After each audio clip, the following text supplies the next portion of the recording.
बड़ी विकट समस्या है। मुझे स्मरण ही नहीं हो रहा कि इस गुच्छे की कौन सी चाबी इस ताले को खोले। बड़ी देर से प्रयास कर रहा हूं, परंतु ये ताला खुल ही नहीं रहा।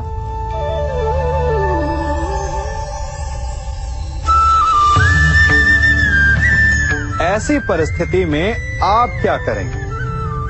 अधिकतर लोग ऐसी परिस्थिति में अपनी आशा खो बैठते हैं। उन्हें लगता है कि चाबी खो गई। वो तिलमिला जाते हैं, क्रोधित हो उठते हैं। परंतु उस समय धैर्य रखें तो गुच्छे की अंतिम चाबी ताला खोल सकती है। कुल्हाड़ी का अंतिम प्रहार वृक्ष को काट के गिरा देता है, परंतु क्या सत्य में कुल्हाड़ी का अंतिम प्रहार वृक्ष को काट के गिरा देता है? आपको आपका लक्ष्य दिला देता है? नहीं, आपका निरंतर प्रयत्न ही आपको सफलता दिलाता है। जब आपका मन निराश है तो अपने कार्य में दुगनी उत्साह से जुट जाइए, क्योंकि अनावरत बहता जल ही कठोर चट्टान को काट सकता है। सफलता का मूल है परिश्रम, प्रयास और आशा। मनुष्य का जीवन ऋतुओं के समान होता है। आज ग्रीष्म तो कल वर्षा, परसों शीत। तनिक संकट आया तो हम संयम खो बैठते हैं, तनिक ऋतु बदली तो हम अधीर हो जाते हैं। अपने आक्रोश में, अपने क्रोध में हम उनसे ही संबंध बिगाड़ लेते हैं जो हमारे अपने होते हैं। क्यों ऐसा होता है ना? हमें लगता है कि हमारे अपने हैं, फिर से मना लेंगे, परंतु स्मरण रखिए, सदा ऐसा करना संभव नहीं होता। सागर की उछलती लहरों को तट सहता है, और यदि तट ही टूट जाए तो बाढ़ आ जाती। हमारे संबंध भी दूध की भांति होते हैं। दूध तपकर उबल सकता है, परंतु यदि उसमें खटास आ जाए तो वो फट भी जाते हैं। और फटे दूध को चाहे जितना मत लो, उसमें से माखन नहीं निकलेगा। इसीलिए अपने संबंधों को संभल कर निभाना चाहिए। मनुष्य की सबसे बड़ी दुर्बलता क्या होती है? सोचिए। धन, प्रेम, अहंकार। मनुष्य की सबसे बड़ी दुर्बलता होती है उसके रहस्य। चाहे आप कितने भी शक्तिशाली क्यों ना हो, कितने भी प्रबल क्यों ना हो, परंतु उसके रहस्य उसके नाश की चाबी होती है। इसलिए यदि प्रबल रहना है, शक्तिशाली रहना है, समर्थ रहना है, तो अपने रहस्य को किसी को भी ना बताएं, ना मित्र को और ना ही शत्रु को, क्योंकि समय पड़ने पर कब कौन शत्रु हो जाए ऐसा कहना संभव नहीं। विभीषण को रावण के अमृत कुंड का ज्ञात था, इसीलिए प्रभु श्री राम रावण का वध करने में सफल हो सके। इसलिए उचित यही है कि आप अपने रहस्य को स्वयं तक ही सीमित रखें।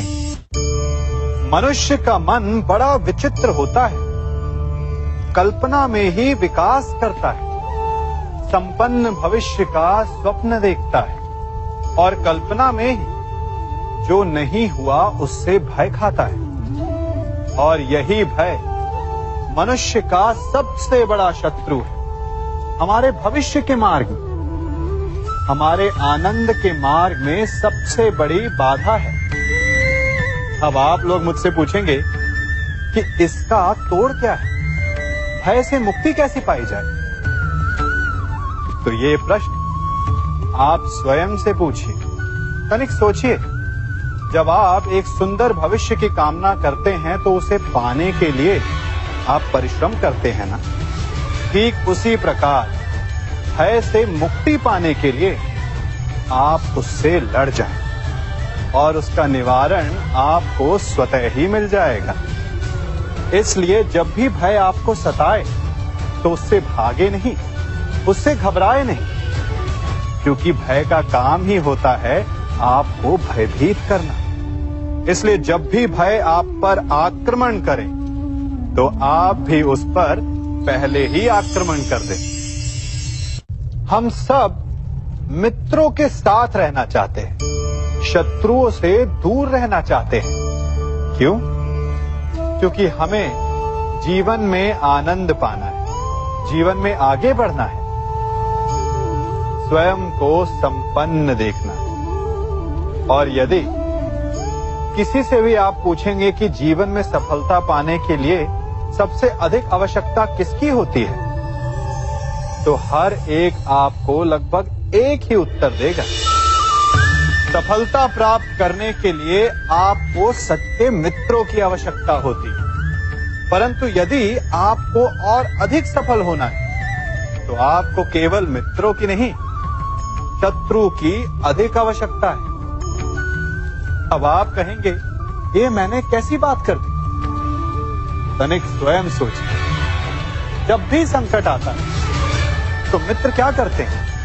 आपकी सहायता करने के लिए आपके साथ खड़े हो जाते हैं, और संकट के समय में शत्रु और बड़ा संकट बनकर हमारे समक्ष खड़े हो जाते हैं। मित्र हमें सहायता देते हैं, अपनी शक्ति देते हैं, परंतु शत्रु आपके भीतर छिपी शक्ति को बाहर लाता है, आपको और अधिक बलवान बनाता है। संगति या साथ, मित्र और साथी मनुष्य के व्यक्तित्व के लिए सबसे महत्वपूर्ण होते हैं। अब आप कहेंगे, ये कैसे? मनुष्य अवश्य अपने व्यक्तित्व के लिए उत्तरदायी होता है, परंतु मनुष्य संगति में ना चाहते हुए भी उसका व्यक्तित्व संगत की भांति हो जाता है। इन पात्रों को देख रहे हैं, मध्य में जल रखा है, इसमें दूध है और इसमें मलिन कीचड़ रखा है।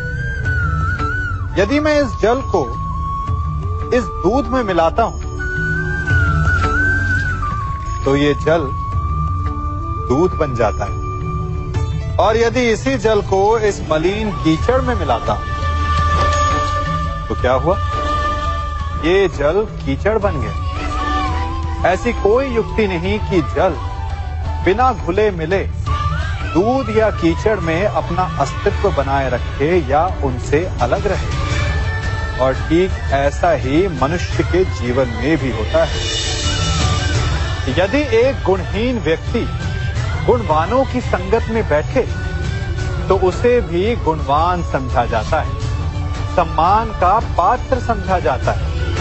और यदि एक गुणवान व्यक्ति गुणहीनों की संगत में बैठे तो उसे भी तिरस्कार मिलता है। इसलिए अपने जीवन में सदैव संगति सोच समझकर सावधानी से चुनिएगा। कभी खेत में किसी किसान को खेती करते देखा है? वो उसे सींचता है, उसे जोतता है, पशु पक्षियों से खेत की फसल की रक्षा करता है, परंतु एक बात का वो सबसे विशेष ध्यान रखता है कि कहीं खेत में खरपतवार ना उग जाए, क्योंकि एक खरपतवार खेत की सारी फसल को नष्ट कर सकती है। ठीक उसी प्रकार यदि वंश की कोई संतान खोटी निकल जाती है तो वो समूचे वंश का सर्वनाश कर देती है। इसीलिए संतान के लालन पालन में विशेष ध्यान देना आवश्यक होता है, क्योंकि संतान वो फसल होती है जो वंश के आने वाले समय को महान बना सकती है या फिर वंश का पतन भी कर सकती है। मनुष्य भी बड़ा विचित्र प्राणी है। अपनों से नीचे के स्तर के लोगों को वो हे दृष्टि से देखता है, उनका उपहास उड़ाता है, उनसे बार बार कहता है कि तुम्हारा कुछ नहीं हो सकता, तुम भविष्य में कुछ नहीं कर पाओगे। जब मनुष्य के पास धन संपत्ति मान होता है तो वो दूसरों का आदर नहीं करता, परंतु वो एक बात भूल जाता है कि उससे भी अधिक शक्तिशाली कोई अस्तित्व में है, और वो है समय। काल। काल अपना चक्र कब बदलेगा ये कोई नहीं जानता। समय अपनी करवट कब लेगा ये कोई नहीं जानता। कोयला भी समय के साथ साथ हीरे में परिवर्तित हो जाता है। इसलिए जीवन में कभी भी किसी का भी उपहास नहीं उड़ाना चाहिए। देख रहे हैं इसे? ये रेत है। कहा जाता है कि इसे आप मुट्ठी में बंद करके नहीं रख सकते। क्यों? क्या इसका स्वभाव ही ऐसा है, या हमारे हाथों में इतनी सक्षम शक्ति नहीं कि इसे मुट्ठी में बंद करके रख सके, या फिर इसका स्वरूप ही ऐसा है कि ये फिसल ही जाएगी। कदाचित इसीलिए कहा जाता है कि आप रेत को मुट्ठी में बंद करके नहीं रख सकते। परंतु मैं आपसे कहता हूं कि आप रेत को मुट्ठी में बंद करके रख सकते हैं। कैसे? इसका उत्तर है, यदि आपके हाथों में पसीना हो तो आप रेत को अपनी मुट्ठी में जकड़ सकते हो। और पसीना कैसे आता है? परिश्रम से, प्रयास से। तो यदि आप परिश्रम से निकले पसीने से आप रेत को मुट्ठी में बंद कर सकते हो, तो ऐसा क्या है जो आप जीवन में परिश्रम से पा नहीं सकते? मान, सम्मान, धन, संपत्ति, बल, ये सब परिश्रम की उत्पाद है। हम कौन हैं? हमारा अस्तित्व क्या है? हम क्या हैं और क्या बन सकते हैं? ये बड़ा विचित्र प्रश्न है, परंतु उतना ही महत्वपूर्ण भी। मनुष्य सदा अपने वर्तमान प्रारब्ध के लिए अपने अतीत को उत्तरदायी ठहराता है, अपने जन्म को, अपने परिवार को उत्तरदायी ठहराता है। परंतु तनिक सोचिए, एक कमल जो कीचड़ में खिलता है, वही कमल भगवान की मूरत पर शोभित होता है। एक कोयला जिसे कोई भी शीघ्र नहीं छूना चाहता, परंतु वही कोयला धरा का ताप और दबाव सहकर हीरे में परिवर्तित हो जाता है, और वही हीरा मस्तक पर सुशोभित होता है। तो इन उदाहरणों का निष्कर्ष क्या है? इन उदाहरणों का ये निष्कर्ष है कि उससे कोई अंतर नहीं पड़ता कि आपने जन्म कहां लिया। आपके कर्म आपका स्तर निर्धारित करते हैं। हमने कहां जन्म लिया ये हमारे नियंत्रण में नहीं था, परंतु हम कब और कहां अपने जीवन की अंतिम श्वास लेंगे ये अवश्य हमारे नियंत्रण में होता है। तो कर्म कीजिए, अपने जन्म की उलाहना मत दीजिए। एक मनुष्य सदैव शांति और अपनी स्वतंत्रता चाहता है, परंतु जैसे उसे ये अधिकार मिलता है, वो दूसरों का प्रभुत्व छीन लेना चाहता है। वो उनका अधिकार, उनकी स्वतंत्रता को छीन लेना चाहता है। वो ऐसा अपने आनंद, अपने लाभ के लिए करता है। अपने लाभ के लिए वो दूसरों का शोषण करता है। जो आलोचना नहीं करता उन पर अधर्म करता है। परंतु वही मनुष्य एक बात का स्मरण रखना भूल जाता है कि उसके कर्म ही उसे उसका फल भी देंगे। उसका प्रारब्ध उसे उसके मंतव्य तक अवश्य लेकर जाएगा। वर्षा का जल चाहे सागर में मिले या माटी में, परंतु समय के सूर्य की किरण उसी जल को वष्प में परिवर्तित भी कर देती है। इसीलिए किसी भी मनुष्य की विनम्रता का इतना अधिक लाभ ना उठाएं कि वो उग्र हो उठे। मैं क्या कर रहा हूं? मैं इस पौधे को सींच रहा हूं। आप भी ये कार्य प्रतिदिन करते हो। जब इस पौधे को जल देंगे तभी ये फलवित होगा, इसमें से फूल निकलेंगे। इसकी सुंदरता बढ़ेगी। परंतु प्रतिदिन ये कार्य करने के पश्चात भी हम इससे एक महत्वपूर्ण सीख लेना भूल जाते हैं।